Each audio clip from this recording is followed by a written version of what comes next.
हरे कृष्णा।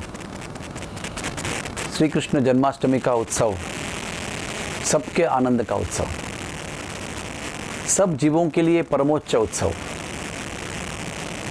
पूरे विश्व में, पूरे ब्रह्मांड में श्री कृष्ण का अवतरण 1000 दिव्य युग के बाद जो द्वापर युग आता है, 1000वां द्वापर युग, उसमें श्री कृष्ण भगवान अवतरित होते हैं।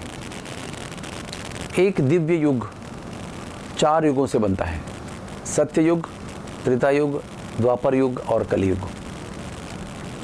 और ऐसे 1000वां दिव्य युग यानी कल्प जब प्रकाशित होता है तो उसके द्वापर में श्री कृष्ण भगवान अवतार लेते हैं। और उसी के बाद वाला जो कलयुग है उसमें श्री चैतन्य महाप्रभु अवतार लेते हैं। कहने का तात्पर्य यह है कि श्री कृष्ण का प्राकट्य बहुत दुर्लभ है, क्योंकि श्री कृष्ण पूर्ण पुरुषोत्तम के रूप में प्रकट होते हैं। अपने 6 ऐश्वर्य पूर्ण रूप से 64 कलाएं सभी का प्रदर्शन इस अवतार में करते हैं। इस अवतार में ब्रज की लीलाएं हैं, मथुरा की लीलाएं हैं, द्वारका की लीलाएं हैं, हस्तिनापुर की लीलाएं हैं, महाभारत का युद्ध है। ये सब में श्री कृष्ण भगवान अपना विविध प्रकार का ऐश्वर्य और माधुर्य प्रकट करते हैं। तो ये उत्सव मनाने के पहले हमें अपना ऋण व्यक्त करना पड़ेगा कुछ महानुभावों के प्रति, जो बहुत आवश्यक है। जब हमारी भावना वो कृतज्ञता की होगी इन महानुभावों के प्रति, तो फिर हम अधिक से अधिक कृपा जन्माष्टमी में जो छुपी हुई है उसको हम प्राप्त कर सकते हैं। क्योंकि कृतज्ञता, इसको अंग्रेजी में ग्रैटिट्यूड कहते हैं, ये ऐसा महान गुण है कि वो भगवान से ही नहीं, किसी भी व्यक्ति के प्रति भी अगर ये भावना होगी तो उसकी भी कृपा, शुभेच्छा हमें प्राप्त होती है। और भगवान के जन्मदिन में भगवान की विशिष्ट सर्वश्रेष्ठ कृपा प्राप्त होती है, हो सकती है। और कृतज्ञता होगी तो सबसे अधिक कृपा प्राप्त होगी। तो भगवान की जन्म की कथा जो दशम स्कंद में श्रीमद् भागवत में आती है, वो कंस के अत्याचार से शुरू होती है। और कंस जो है वो इतना पराक्रमी था, रावण से भी बहुत पराक्रमी था, शक्तिशाली था। और जब शक्ति किसी गलत व्यक्ति को प्राप्त होती है तो उसके द्वारा अत्याचार होते हैं। जब सद्गुणी व्यक्ति को शक्तियाँ प्राप्त होती है तो जगत का कल्याण होता है। लेकिन दुर्वर्तनी राक्षसी प्रवृत्ति के लोग व्यक्ति को जब बहुत सारी शक्तियाँ, सिद्धियाँ प्राप्त होती है तो उसका इतिहास में हमने देखा है कि दुरुपयोगी होते हुए, अत्याचारी होते हुए हमने दर्शन किया है। तो ये अत्याचार पूरी मथुरा नगरी में सब पर हुआ करता था। विशेष रूप से जब ही राक्षसी प्रवृत्ति के व्यक्ति शक्ति प्राप्त करते हैं तो सबसे पहले वो भगवान बनने का प्रयास करते हैं, भगवान का स्थान स्वीकार करने का प्रयास करते हैं, ग्रहण करने का प्रयास करते हैं। साधु संतों को यज्ञ आदि बंद करने के लिए आदेश देते हैं। तो भय से सब श्लोक उच्चारण बंद होता है, यज्ञ बंद होते हैं, मंत्रोच्चारण बंद हो जाता है, आहुतियाँ बंद हो जाती हैं। एक तरह से दैविक और भावनिक दृष्टि से सन्नाटा छा जाता है। तो ऐसे ही कंस ने बहुत अत्याचार किया था और उसके साथियों के अत्याचार की वजह से पृथ्वी माता ब्रह्मा जी के पास गई थी रोते रोते। और फिर आगे की लीला आरंभ होती है। कृष्ण भगवान कहते हैं कि मैं आऊँगा और आने के पश्चात लीला करूँगा, अवतार लूँगा। मेरे पहले 6 लोग आएंगे, 7वें मेरे बलदेव जी आएंगे, 8वें रूप में मैं आऊँगा। तो देखिए आप, देवकी और वसुदेव की शादी हो रही है। गर्ग मुनि द्वारा आदेश प्राप्त करने के बाद, सुझाव प्राप्त होने के पश्चात देवक की कन्या देवकी और शूरसेन का पुत्र वसुदेव, इनका विवाह हुआ, बहुत धूमधाम से हुआ। देवकी का चचेरा भाई था कंस, अत्याचारी था, थोड़ी इसकी सामाजिक जो प्रतिमा थी वो मलिन हो गई थी। तो वो रथ में बैठता है सारथी बनकर, और बहुत ब्राह्मण जो हैं वो मंगल गीत गा रहे हैं, वेदों का उच्चारण कर रहे हैं, मधुर मंगलमय वाद्य बजाए जा रहे हैं, नृत्य भी किया जा रहा है, महोत्सव मनाया जा रहा है, आनंद का वातावरण सब जगह है। वहाँ पर जब आकाशवाणी होती है कि हे मूर्ख कंस, इसी तेरे बहन के जिसका आप रथ हाँक रहे हो, उसके 8वें पुत्र के द्वारा तुम्हारा वध होगा। तो राक्षसी वृत्ति का जो व्यक्ति होता है, जब स्वार्थ पे आक्रमण होता है तो वो सब कुछ भूल जाता है, रिश्ते नाते प्रेम सब कुछ भूल जाता है। कितने प्रेम से रथ हाँक रहा था बहन के प्रति, उसी बहन के बाल पकड़ता है और तलवार निकालता है, जिसको देखकर देवता भी कांपते थे। वो तलवार निकालता है जिससे उन्होंने कितने राक्षसों का और शत्रुओं का वध किया था। वो एक अबला, वो भी उसकी बहन, वो भी उसकी शादी के दिन तलवार खींचे खड़ा हुआ है, बाल पकड़ के खड़ा है। अभी आप सोच सकते हैं देवकी की क्या स्थिति है। वो तो अभी अभी विवाहित हुई है, निर्वाचित बहू है, वो श्रृंगार किए हुए, अभी तक उसकी हल्दी नहीं उतरी है, और सुंदर केश जो श्रृंगार किए हुए हैं उसको बड़ी क्रूरता से पकड़ता है और उसका वध करने के लिए उद्युक्त हो जाता है। कितना भय और संकोच और डर उसने अनुभव किया होगा। वसुदेव कैसे भी उस प्रसंग को तार लेते हैं, कंस को शांत कर देते हैं। उसके बाद में वचन देते हैं वसुदेव उनको, बहुत सारा सिद्धांत बताते हैं, लेकिन एक वचन ही कंस के दिमाग में घुसता है। वो ये है कि मैं होने वाले हर बच्चे को आपको लाके दूंगा। आपको मेरी पत्नी से, आपके बहन से कोई डर नहीं है। आपको डर है 8वें बालक से, तो मैं हर बालक आपको लाके दूंगा। ये बात कंस के समझ में आती है, मोटी अकल में समझ में आती है। कंस चला जाता है, वो अपने अपने शयन गृह में चले जाते हैं। पहला बालक 1 साल के बाद में होता है, कीर्तिमान, उसको लेकर जाते हैं। कंस कहता है अरे इतना सत्यवादी, जैसा कहा वैसे पूर्ण कर रहा है, चलो जाओ, मुझे इस बालक से कोई भय नहीं है, ले जाओ उसे।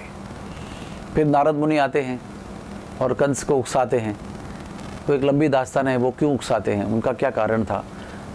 नारद मुनि तो तत्ववेत्ता हैं, साक्षात्कारी महापुरुष हैं, संत हैं, देव ऋषि हैं, उन्हें सब इनका इतिहास पता था। इसलिए वो उन्होंने ज्ञानपूर्वक कल्याण के भावना से भगवान के अवतार को बहुत तीव्रता से जल्दी आने के लिए उन्होंने ये सब कुछ किया। तो फिर कीर्तिमान को जो भेज दिया था अभय देकर, उसको वापस बुलाया।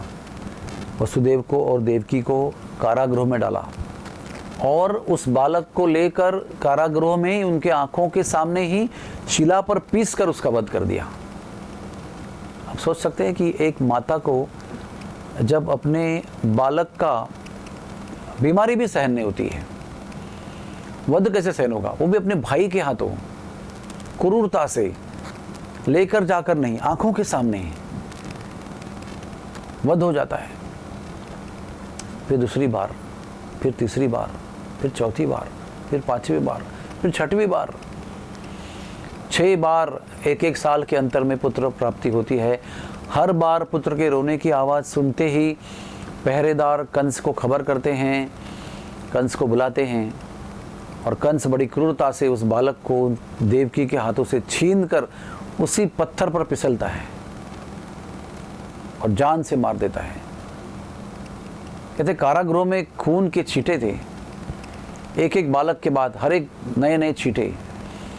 उनको दिन भर देखती थी वो कि मेरे प्रिय पुत्रों के खून के छींटे, कितना कष्ट हो गया रहेगा उसको।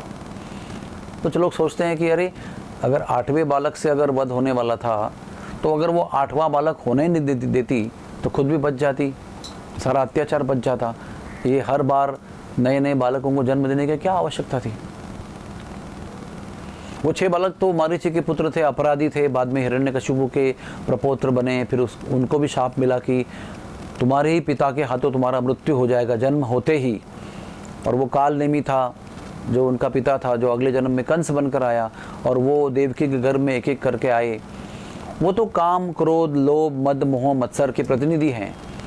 वो तो सिद्धांत हुआ, वो तो शास्त्र की बातें हुई। लेकिन एक माता के लिए अपनी आंखों के सामने बालक का मृत्यु होना और वो सहन करना कितनी कठिन बात है। तो क्यों किया उन्होंने? क्यों नहीं बालकों को जन्म देने का ये जो कार्य था क्यों नहीं बंद कर दिया उन्होंने? क्योंकि जब ययाति महाराज को यदु का पुत्र के रूप में प्राप्ति हुई थी, 4 पुत्र की प्राप्ति हुई थी, उसमें यदु था, और यदु को पता था कि उसी के वंश में परम भगवान श्री कृष्ण अवतार लेने वाले हैं। तो यदु के वंश में बाद में फिर ये शूरसेन वसुदेव का जन्म होता है,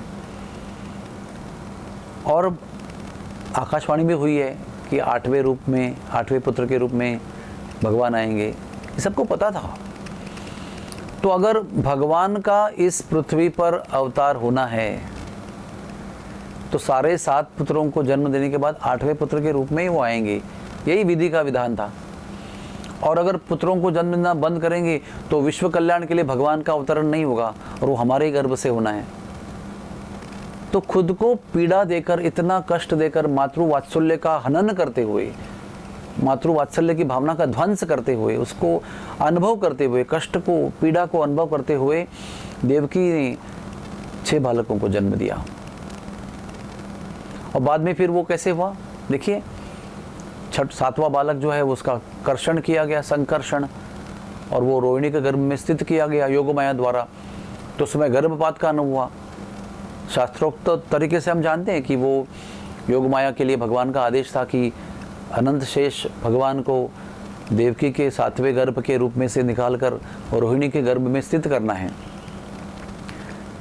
वो तो हम जानते हैं, शास्त्र के रूप में जानते हैं, नारद मुनि की कृपा से जानते हैं, वेद व्यास की कृपा से जानते हैं, लेकिन देवकी उस समय सब जानती नहीं थी। और 8वें गर्भ के रूप में श्री कृष्ण आए। अभी श्री कृष्ण जब गर्भ में आए तो कितना आनंद हुआ, सारे दुखों को वो भूल गए थे। वैसे सुंदर भी हो गई थी, प्रकाशित हो गया था पूरा कारागृह उसके तेज से, उसके गर्भ से निकलने वाले तेज से। देवता लोग गर्भ को आकर कारागृह में प्रणाम करते थे, वंदन करते थे, पूजन करते थे, गीत गायन करते थे, स्तुतियां गाते थे उनकी। और फिर इतने कष्ट के बाद में श्री कृष्ण की प्राप्ति हुई। क्या हुआ? कंस जब आया तो वो तो बाद की बात है।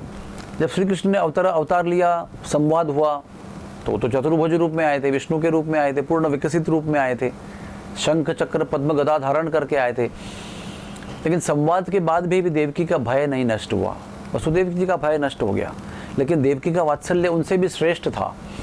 तो उन्होंने कहा कि आप तुरंत 2 भुजा वाले छोटे से बालक में रूप में आ जाओ, मैं आपको अपने पल्लों में छुपा लूंगी, आंचल में छुपा दूंगी।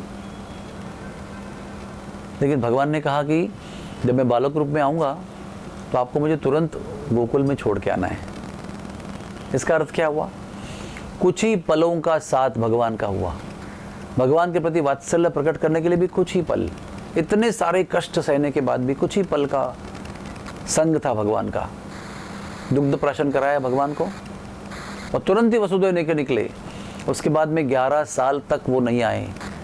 कोई तोतले बोल नहीं, कोई चलने सिखाना नहीं, कोई दुग्धपान नहीं, स्तनपान नहीं, कोई बालक का लालन पालन नहीं, कुछ नहीं, कोई आनंद नहीं मिला। केवल एक बार स्तनपान कराया, बस बालक का त्याग कर दिया। सारा आनंद ब्रजवासियों ने लिया, नंद बाबा ने लिया, यशोदा ने लिया, गोपियों ने लिया, ग्वाल बालों ने लिया, गायों ने लिया, पंछियों ने लिया, सब ने आनंद लिया। और हम भी ले रहे हैं उस आनंद को। सारी ब्रज की लीला हम भी सुनते हैं और बड़ा आनंद का अनुभव करते हैं। लेकिन इन सारे आनंद जो उन्होंने ब्रजवासियों को दिए, गोपियों को दिए, माता पिता को दिए, भाइयों को दिए, गोपालों को दिए, वो क्यों दिए, क्यों हुए, क्यों प्राप्त हुए आनंद सब? उसके पीछे देवकी और वसुदेव का त्याग छुपा हुआ है। हम विचार नहीं कर सकते हैं कि देवकी कितनी सहनशील होगी, कितनी सेवा भावी होगी देवकी, क्या भावना होगी उसकी। उसको पता है कि मुझे बालक होगा 1 साल के बाद में, पूरी गर्भावस्था का जो कष्ट है वो सहना है, प्रसूति का कष्ट सहना है। उसके पश्चात मेरा भाई आएगा, क्रूरता से हाथ से करेगा, मुझसे हाथ से छीनेगा और मेरे सामने, मेरे आंखों के सामने उसको पीस कर मार डालेगा, छिन्न विच्छिन्न करेगा, सब मांस मांस और रक्त रक्त हो जाएगा।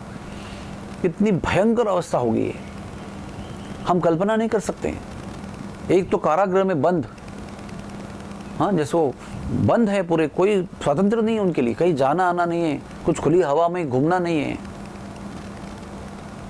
इतना कष्ट के बाद में, हर प्रसूति के बाद में बालकों का वध, हम देवकी माता के पीड़ाओं की कल्पना नहीं कर सकते हैं। केवल हमारा जो भाव है, कृतज्ञता का भाव जो है वो व्यक्त कर सकते हैं। जन्माष्टमी का उत्सव जब हम मनाते हैं तो ये ज़रूर याद रखना चाहिए कि कृष्ण भगवान को इस विश्व पर लाने के लिए कृष्ण की इच्छा कारणीभूत है, उसमें कोई संदेह नहीं है। लेकिन वो प्रक्रिया को कार्यान्वित करने में बहुत भक्तों का त्याग सम्मिलित है, सेवा भाव सम्मिलित है, देवकी का जो त्याग है वो सम्मिलित है, अपनी भावनाओं का त्याग, अपनी वात्सल्य का त्याग, अपने दिल के जिगर के टुकड़े को यशोदा को देने का त्याग, हम सब के लिए ब्रज लीला को अनुभव करने के लिए को किया हुआ त्याग है सब। तो जन्माष्टमी जब हम मनाएंगे तो ज़रूर हमको देवकी को याद करना है, वसुदेव को याद करना है, इन महान व्यक्तित्वों को, इन महान चरित्रों को हमको याद करना है, क्योंकि उन्होंने जब कष्ट सहन किए तब यहाँ आनंद प्राप्त हुआ। और जब आनंद प्राप्त हुआ है तो उनको वहाँ खबर नहीं है क्या हो रहा है, ये जो हमें फल मिल रहा है आनंद का, लीलाओं का, भगवान के संग का, इसके पीछे कितने लोगों का दर्द छुपा हुआ है, ये हमको या उनको पता नहीं था। लेकिन आज हम वेदव्यास जी कृपा से, अनंत पुराणों के लेखक हैं वो, उनकी कृपा से सब जानते हैं कि कैसे इस पृथ्वी पर ये हमारे कल्प में, ये हमारे दिव्य युग में, जिस सत्य त्रेता द्वापर युग और कलयुग के चक्र में हम, चतुर्युग में हम हैं, उसके द्वापर में, यानी हमारे कलयुग के पहले वाले द्वापर में कृष्ण का अवतरण होने के लिए देवकी जैसे महान चरित्र का त्याग सम्मिलित है। तो आइए हम देवकी महारानी के प्रति हमारी कृतज्ञता व्यक्त करें, ऋण व्यक्त करें, हमारा आदर और धन्यवाद व्यक्त करें, क्योंकि जब भगवान हमारी हृदय में भक्तों के प्रति कृतज्ञता को देखते हैं तो वो कृतज्ञता का जो पृष्ठभूमि है वो सबसे अधिक आकर्षक पृष्ठभूमि है भगवान की कृपा को आकर्षित करने के लिए। और देवकी वसुदेव का एक साथ में जो सेवा भाव है वो भी यहाँ प्रकट होता है। उनका भगवान के प्रति भोग लेने का भाव नहीं था कि मुझे आनंद मिलेगा, मैं वात्सल्य का अनुभव करेंगी, कुछ नहीं वात्सल्य का अनुभव किया, त्याग दिया सब कुछ। भगवान बड़े रीझते हैं इस बात पर। भक्त जो है भोगी नहीं होता है, भक्त जो है परमार्थी होता है, पर सुख सुखी होता है और पर दुख दुखी होता है। तो दूसरों को सुख देने के लिए देवकी ने अपने सुख का त्याग कर दिया, वसुदेव ने अपने सुख का त्याग कर दिया, अपने वात्सल्य का त्याग कर दिया, अपने स्थायी भाव का त्याग कर दिया और केवल विरह का अनुभव किया। 11 साल तक कृष्ण और बलराम के किसी भी बाल लीलाओं का आनंद नहीं मिला उनको, केवल सुनते रहे, बस खबरें आती रहीं। गिरिराज को उठाया, माखन चुरा रहे हैं, तोतले तोतले बोल रहे हैं, घुटवन चल रहे हैं, गौशाला में खेल रहे हैं और गोपियों को परम आनंद के सागर में डुबो रहे हैं, केवल सुनते रहे बस। लेकिन हमारा बालक स्वस्थ है और अच्छे हाथों में पल रहा है, वो खुश है, बाकी सब लोग भी खुश हैं, भक्त लोग आनंद को प्राप्त कर रहे हैं, इसी में उन्होंने अपना समाधान माना और हमेशा क्या कहते हैं उसको, तड़पते रहे अपने बालकों के लिए। और जब बड़े होकर आए तब दर्शन हुआ उनका, फिर गुरुकुल भेजा उनको। तो आइए जन्माष्टमी के उत्सव के पहले हृदय से देवकी और वसुदेव को वंदन करें। हरे कृष्ण कृष्ण कृष्ण हरे हरे, हरे राम राम राम हरे हरे।